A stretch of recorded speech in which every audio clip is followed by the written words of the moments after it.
Welcome to Cheat Sheet Tale, where secrets slip, lies unravel, and the truth always has a twist. Real stories, raw confessions, and shocking betrayals. Drop a comment if you've ever caught a red flag too late now. Let's get into today's tale. My husband told his mom she could redecorate my house, saying she has better taste than you. I just smiled and let them think they won. But when the movers arrived the next day, what happened left them both in shock. Living in Asheville, North Carolina, I had built a cozy home with my husband, Ethan. We had been married for 8 years, and while our relationship had its ups and downs, I believed we had a mutual respect for each other's boundaries. Ethan's mother, Evelyn, had always been a dominant presence in our lives. She had a flair for interior design, or so she claimed, and often criticized my choices in our home. I preferred a minimalist style with neutral tones, while she favored bold colors and ornate decorations. One evening, as I was preparing dinner, Ethan approached me with a proposition. "Mom wants to help redecorate the house," he said casually. I looked up, surprised. Dread.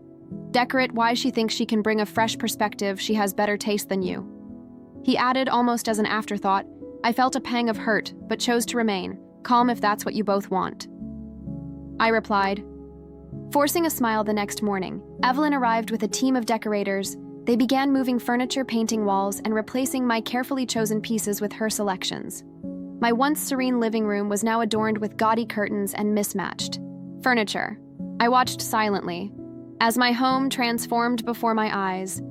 Ethan seemed oblivious to my discomfort, praising his mother's choices and encouraging her to make more changes. That evening, as I sat in our newly decorated living room, I felt like a stranger. In my own home, the place no longer reflected my personality or preferences. It was as if I had been erased. I knew I had to take action. I couldn't continue living in a space that no longer felt like mine. I decided to sell the house. I contacted a real estate agent and began the process discreetly. Within a week, I had found a buyer who appreciated the original design of the house. We finalized the sale, and I arranged for movers to come the next day. The following morning, as Evelyn and Ethan were admiring their handiwork, the doorbell rang. The movers had arrived. "What's going on?" Ethan asked, confused. "I'm moving out," I replied calmly. "The house has been sold." Evelyn's face turned pale. "You can't be serious." I said firmly. "This is no longer my home." Ethan looked stunned. "But where will you go?" "I've found a new place," I replied. "Somewhere that reflects who I am." Moved into a charming cottage on the outskirts of Asheville. It was smaller, but had a warmth and character that felt comforting. I decorated it in my style, creating a space that truly felt like home. Ethan tried to contact me several times, but I needed space to heal and rediscover myself. I realized that I had lost a part of myself in that house, constantly trying to please others at the expense of my own happiness. It had only been 2 days since I moved out. 2 days of peace, 2 days of silence, 2 days of not hearing Evelyn complain about how the kitchen felt too cold, or Ethan agreeing like a trained parrot on the 3rd day. Ethan showed up at my new place. He wasn't invited. He looked around the little cottage like it offended him. "This is where you're living now?" he said, like I'd moved into a rat-infested motel. "It's mine," I said, "and I like it." He didn't sit down, just stood there like he owned the ground under him. "You blindsided me selling the house like that?" "No," I said, "you blindsided me when you gave your mother the keys to my life." He didn't know what to say. He just stared. I walked to the door and held it open. "I'm still your husband," he said as he left, like that meant something now. I had expected quiet. I had expected maybe sadness. I hadn't expected. "What happened next then?" "You, owner of the house, called me." She sounded confused. She asked, "Did you forget to tell your husband and mother-in-law the house was sold?" "No." I said, "Well, she said they're still there. They told the movers I was a scam artist. They won't leave Evelyn." Of course I had to go back, not because I wanted to, but because the police were called. Evelyn was standing in the doorway, like it was her castle. Ethan was pacing, the lawn red in the face. "They don't have the right to kick us out." Evelyn shouted, "You don't live here anymore." The new owner snapped. Ethan saw me and came running. "You have to fix this." I did fix it. I said, "This was your choice you made. This house, hers, not ours." And then I left. Again, a week later, weird things started happening. Someone keyed my car. My mailbox disappeared. Then I came home one night and my front door was slightly open. Nothing was stolen, nothing broken, just open. I installed cameras the next day. I didn't want to jump to conclusions, but I knew Evelyn. And I was starting to see a side of Ethan I didn't like. The cameras caught it. 2 nights later, there she was, Evelyn, 2:14 a.m., dressed in black like a cartoon villain. She walked up to my door, stared at it, and walked away. I sent the footage to Ethan. His reply, she's just confused, no apology, no denial, just that, enough was enough. I got a restraining order. I showed the judge the footage, the messages, everything. Evelyn showed up in court wearing pearls like it was a dinner party. She tried to cry. The judge wasn't moved. Ethan sat beside her, not her. Beside me, that was all the closure I needed. Then the lawyer called. Ethan had taken a loan against the house before he sold it without telling me. And now the bank was involved. Turns out I didn't just sell a house. I sold a debt. And somehow legally, I was still tied to it. It wasn't over. Not even close. I met with a real estate attorney the next morning. I brought every document. I had email stacks, signed contracts. She flipped through them and frowned. This signature.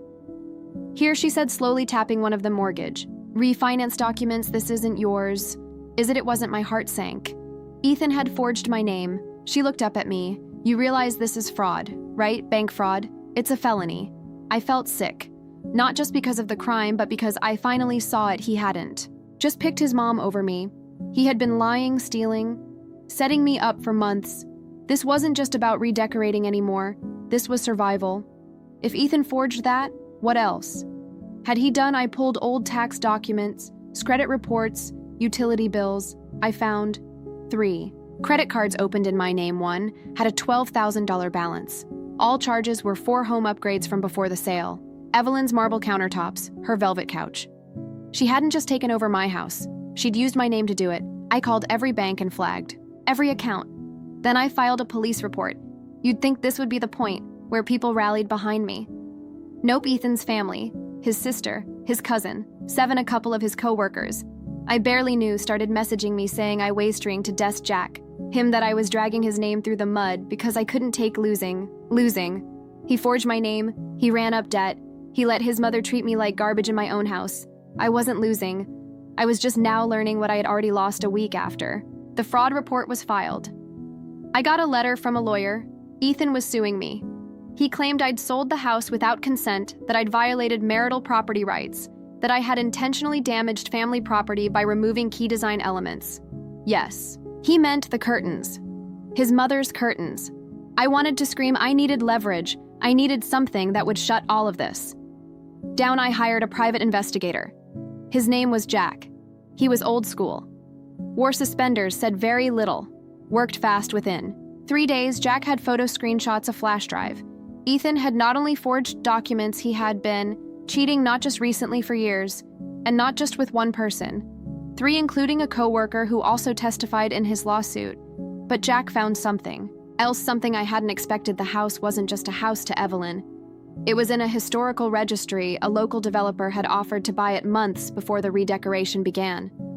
He offered twice what I sold it for. Evelyn didn't want to redecorate. She wanted to flip it. She thought if she made it hers, she could convince Ethan to force me to sell it to the developer, then pocket the difference through a family trust when I sold it myself.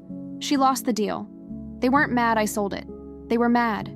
They didn't get the money. I wrote everything, down every detail, every receipt, photo, email, and court filing.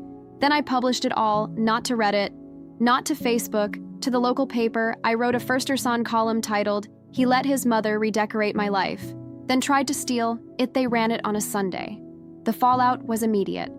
Evelyn was removed from the local historical board. Ethan's law firm placed him on administrative leave.